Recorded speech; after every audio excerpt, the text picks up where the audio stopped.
Hello and welcome to Behind Brussels. I'm Sebastian Edgington-Cole. Through this documentary I hope to give you an insight into how the European Parliament operates, mainly here in Brussels in the building behind me. Decisions that can affect the whole of the European Union and its 28 member states are made here every day. Said decisions are made by members of the European Parliament, more commonly referred to as MEPs. They are elected by the citizens of their country and the regions therein. Each MEP is elected for a 5-year period. There are currently 751 MEPs representing the 28 member states of the European Union. They gather in the plenary, where they debate and vote on legislation. They are grouped by political affinity, not nationality. That affinity is further expressed by the various political groups within the European Parliament.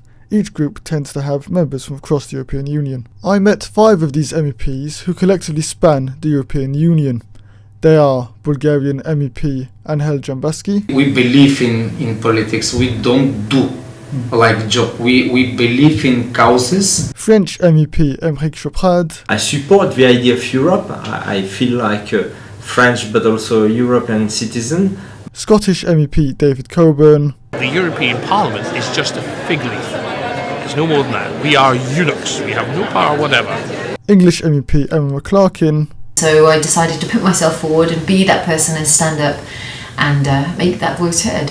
And Italian MEP Giulia Moi. You have to fight against the politicians that often are corrupted, and you have to fight against the bribery with the public money. I asked each of them what they think their job entails. Well, as a member of European Parliament, I represent the good people of my region, which is the East Midlands region. But of course, I represent the interests of the UK as a whole, and therefore hopefully defend the best for our British interests over here in Europe. And that is what my sole purpose is to do. Now, in this part of this day, of Wednesday, before the plenary session, I prefer to have conversations and to answer the questions.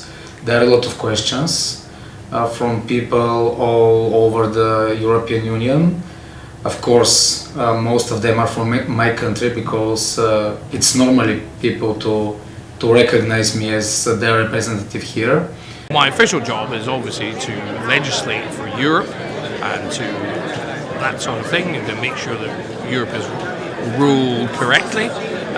It's supposed to be the democratic element of the European project, but sadly, I'm afraid, the ruling of Europe is done by a small group of people, the commissioners, who are not elected, they are appointed, and the European Parliament is just a fig leaf. It's no more than that. We are eunuchs. We have no power whatever. We are only there to comment, note. We can vote things down, but they usually bring it back and get us to do it again. So, it's not ideal, it's not democratic, and that's why I am here fighting to leave the European Union, for Britain to leave, and hopefully other countries to do likewise. My role as an MP is quite complicated, especially at the beginning for our political movement, because I can say we are a new movement in Italy, and we are in the political space like since 3 years actually. So I can say that everything for us is quite new, and because everybody has not been a politician before, especially for us as we won the election to come here in European Parliament, the situation at the beginning was very difficult, especially because here when you arrive there is a lot of bureaucracy to understand and then to use as the best after you learn how the bureaucracy here works. Defending my views, of course, and my values. I've been elected for Île-de-France and the French from abroad. They belong to the same zone, and that's the main idea to defend these values and interests. Because we didn't have any experience, we struggle a little bit, but I can say that the bureaucracy now can be used to help and to do our job, which mainly is follow all the needs of the citizen and to help them to improve all the legislative work here in Europe. Another thing I have to do is to check all the voting list, because we have now to vote several documents. So I have to read these documents and to know how to vote. I have to check my group's list, because I am part of ECR group, European Conservatives and Reformists. So we have to follow some kind of discipline in the group, and to follow the schedule and the voting list. But in this group it's interesting. We can make our choice, because there are some questions that are different here from my point of view of ECR group, and in my country for our national interest. So I have to check national interest and ECR group position. And when they are different, I have to choose, of course, my national position, because this is the way we work in this group. This is so-called subsidiarity. It means European law. Everywhere there is no national law, but not against the national law, not against national interests. I think the institution itself is profoundly undemocratic and not something that Britain wants to be part of. And considering 80% of our laws are made by the European Union, I think they should be made by our Parliament in Westminster, and in our case, also our Parliament in Holyrood. That should be the way it is done. And at the moment, it's 80% of our laws are made here by people who care not one whit for our country, and it has to be agreed between 27 other states and also in the Parliament of 700 from all over Europe, which is not really a good way of making law.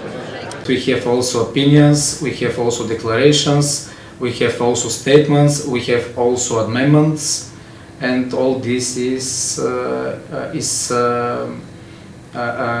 my job. I have to check this. Of course, it's impossible, totally impossible to be useful here without your crew, without your associates, amendments, your staff. So this is teamwork, pure teamwork. I'm trying to be. I know how it sounds, but I try to be good in this. You can check my position in MEP ranking. So it's something we can. It's outside. They just compare what we do, so you can see how we do this. We take care of the law, and we try to bring the voice of the citizen here in the European Parliament, and especially in the moment when a directive or any rules are made here in Europe. We try to put the voice of the citizen and their needs. So this is our mainly our task here, our job. I don't know for you and for your viewers, are they believe? But it's pretty hard work, because everyone here wants to be prepared and to move and to work with his own voters, because every of us is a representative of people. With MEPs collectively representing millions of people across Europe, there is a huge number and range of issues brought to their attention. For the MEPs I spoke to, what are the main issues their constituents put to them? The major question, of course, is migration crisis, because, as you know, we are first state on the frontier. This is the world frontier, because we are on the border between Turkey and European Union, and the first strike, the first wave of migration crisis is upon our country. So people are very worried. We have a lot of problems with a lot of migrants. It's impossible to work with so-called Dublin agreements or Schengen agreements. We are not part of Schengen, but we are part of Dublin agreements. So Dublin agreements, they suppose from us to register all the migrants and to keep them into our country. It's impossible. It's totally impossible. So people are worried. They say that Turkey is not a good partner now. It's our point of view. MEPs are maybe not widely known or very famous because they often seem to be far away. It doesn't mean that we don't get lots of inquiries from our constituents who write to us with lots of different issues. Obviously, lots of people see us as overseas, so if they've been on holiday and they've had a problem, they normally write to their MEP.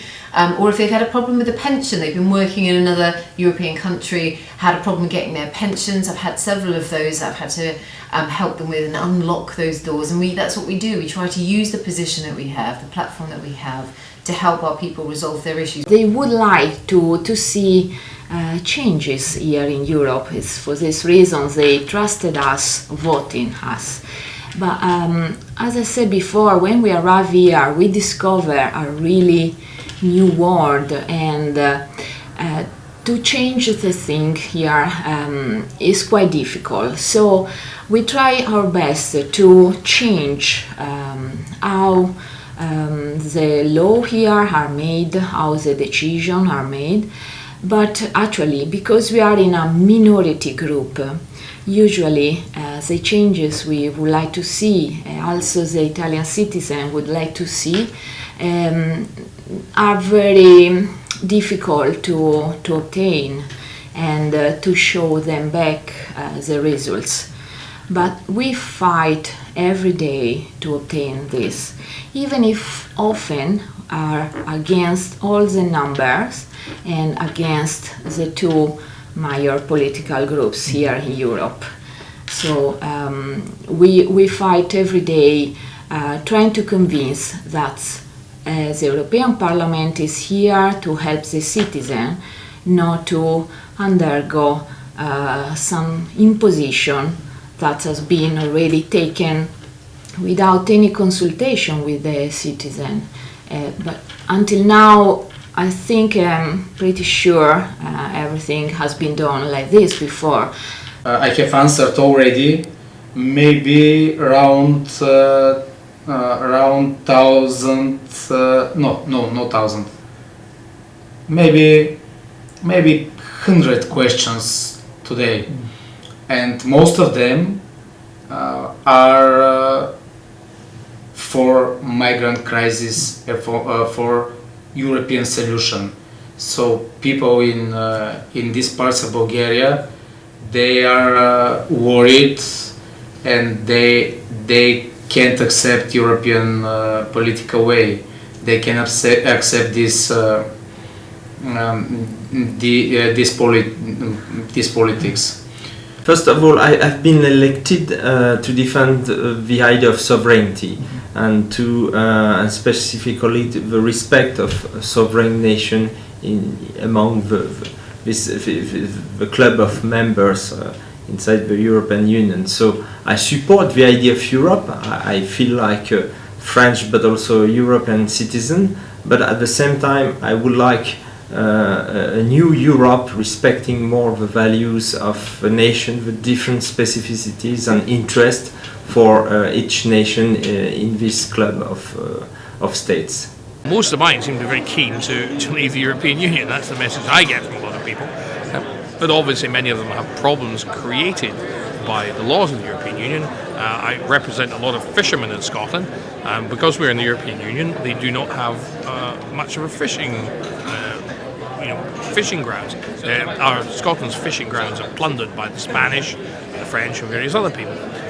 We like to leave the European Union, so we're going to have 200-mile limit back, and Scotland will be able to increase its fishing fleets, which are decimated, and that makes a lot of money for Scotland. Also, onshore canning jobs, marketing fish jobs, which currently this is done in Spain, it gives employment in Spain, but it should be giving employment in Scotland. It's our fish, our grounds, let's have it in Scotland. But there are other people that we can't help because it's a domestic issue, and we really encourage them to find their local councillor or their MP so we can help them with that. But over here, our main focus is on the legislation that's going through, making sure that the UK's voice is heard, making sure it best reflects the UK's position, and that's what we do day in, day out. We're here on the front line. Other questions are connected with education here, with way and opportunities for work, of course. So this is maybe some kind of picture. The roles and responsibilities of an MEP require a lot of time, dedication and hard work. It's arguably not a job for everyone. So what was it that made these 5 MEPs decide to take on the role? Myself, even my colleagues, were no politician. We were like a normal citizen living our normal daily life. But everybody in a different way struggled in Italy with different situations like corruption, disaster in the environment, bribery. In the parliament in Italy is plenty of people connected with mafia or with the prison, and instead they have the immunity. So in Italy there is still a lot of things that are not fair. And as normal people, we started to complain it, and we realized that the only way to deal with these high-level people was to stay in the same level. And so we went into the politics. It's always a mixture of opportunities and of course a project to. First I wanted to be in politics, to get involved in politics and to defend the interest of my country. And then there was this opportunity to be the head of a list in Ile-de-France at the European election of 2014, and I was quite well elected. That was a great moment for me in my life. And then I tried to respect and this value and to respect the contract with the people who have voted for me. My main reason to be part of European Parliament is to try to change European way, because I don't believe in federation, in European federation. I believe in Europe built upon the sovereign countries. Respected these countries, respected all national interests, all languages, all culture.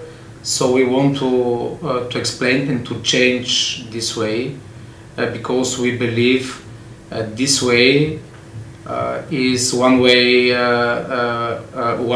without exit. All the new crises around the European Union, they are because of this way. I really wanted to be an MEP. I came over here as a young assistant to a member of European Parliament, and when I came to Brussels and I saw the scale of the project and the size at which it was growing, I really thought, wow, we really need to talk more about what's happening here back in the UK, but also we need to have strong voices standing up for British interests. And there weren't very many young people elected at the time, and certainly not young women, and I really wanted to reflect my party, that there were young people, normal sounding, normal looking, and younger faces, and women too, that could be representing. And then so I decided to put myself forward and be that person and stand up and make that voice heard. In my case in particular, I was living and working in London.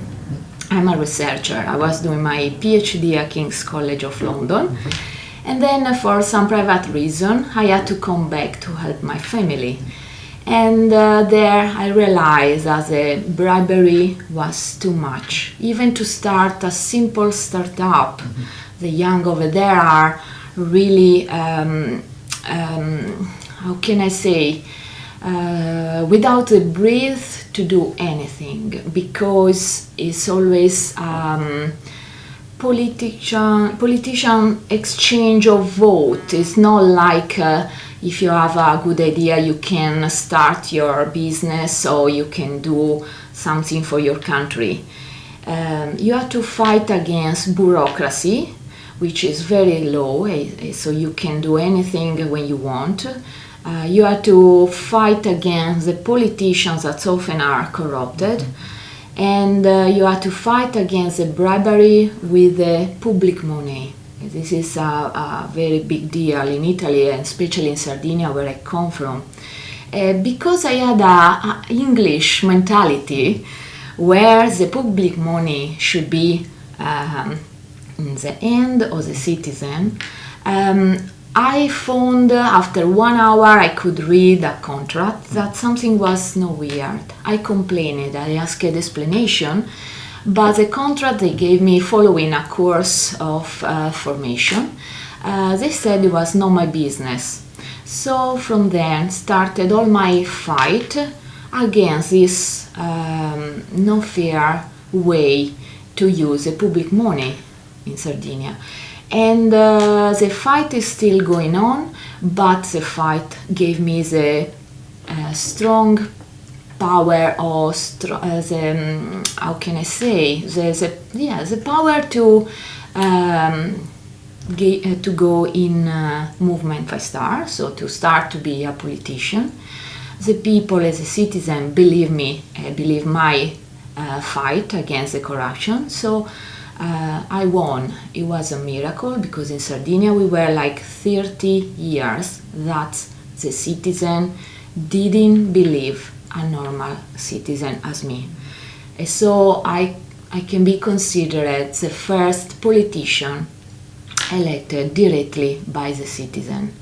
So this is for my place from where I come from, was a very big new way to select a politician. So this is my simple case, and that's it. Here I am here in the European Parliament. I've always had a problem with the European Union.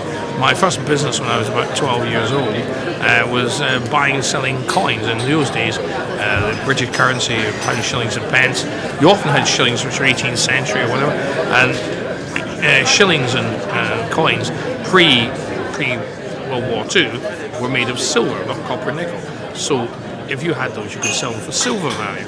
And I used to buy coins from other kids at school for slightly more, and sell slightly more again to coin dealers or silver dealers. So, you know, my first business was ruined by decimalisation, which was a precursor to entering the European Union. So I've always hated it. It destroyed my first entrepreneurial activities, and it's never helped any of my entrepreneurial activities ever since. And I've been in business 35 years. It's a pain. So I decided I'd had enough, and after a very good lunch with Nigel Farage, I decided to stand for UKIP, which I did, and got elected.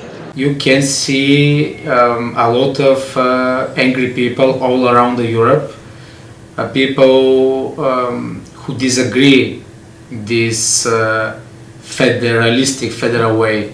So this was my main reason to try to have this tribune to say what we believe in, because maybe I'm not too young anymore, but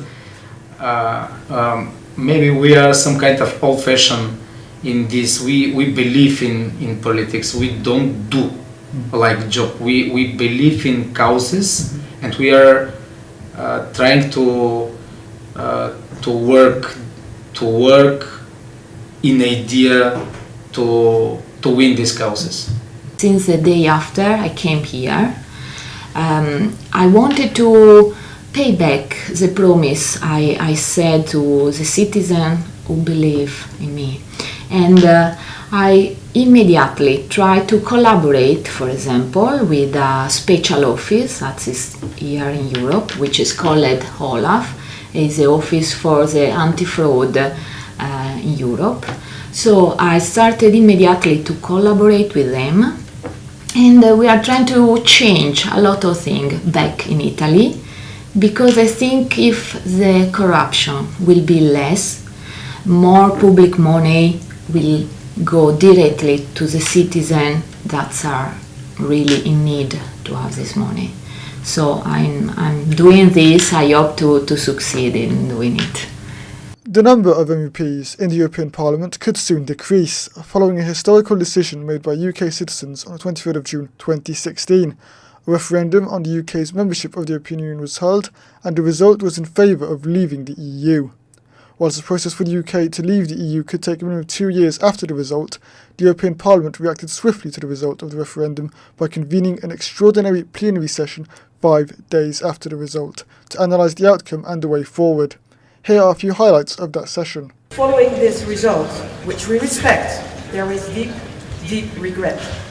But there is also a strong resolve to show unity in our response. However, let me underscore the fact that today I represent the full Council, all 28 members of it. Until a UK exit is finalised, the UK will be a member of the Council with all the rights and obligations that derive from this. What makes it so hard for me, and I think also for the other group's leader and for everybody here in this house, is the way it succeeded. The absolute negative campaign.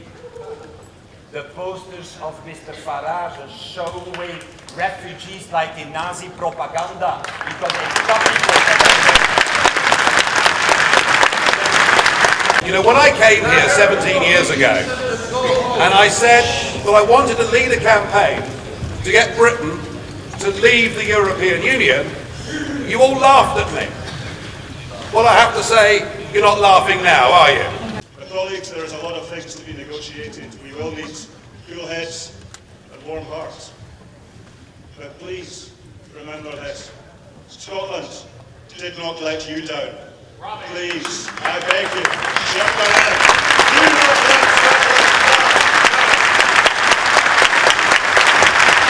We stand by the vote of the people of the north of Ireland, just like Scotland, which voted Remain.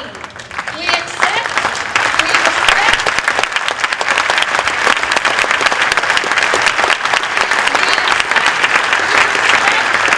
and we will defend the wishes of the people of the north of Ireland.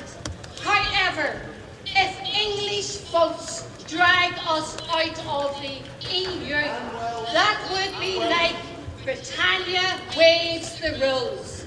There was a democratic vote. We voted to remain. I tell you that the last thing that the people of Ireland need is an EU border with 27 member states stuck right in the middle of it.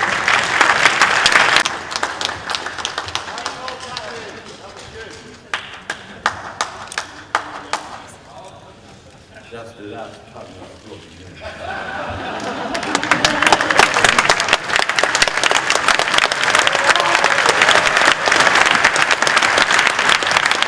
There's surprise, shock, and lots of emotion on both sides of the channel.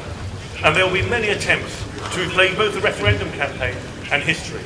Only in the last few days I've heard people say, what if British politicians had been more honest with the British people about the political dimension of the EU and the dream of the United States of Europe?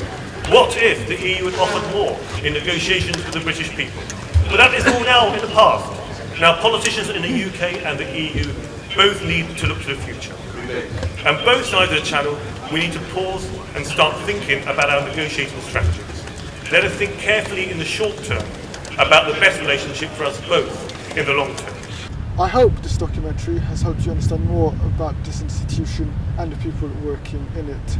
Although its influence on the UK is going to start to dwindle, the European Parliament will still have a huge influence on people here in Brussels, further afield, and perhaps